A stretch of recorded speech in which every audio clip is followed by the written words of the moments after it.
ఆలస్యం చేయకుండా పవన్ కళ్యాణ్ గారి మాటలు వినేద్దాము.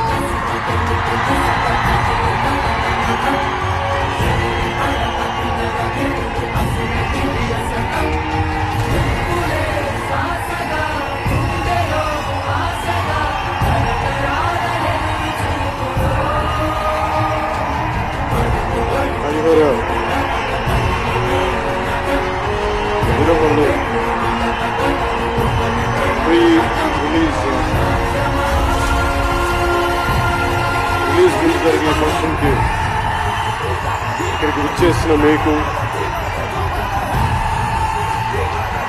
తెలుగు సినిమాని ఆదరించే ఇష్టపడే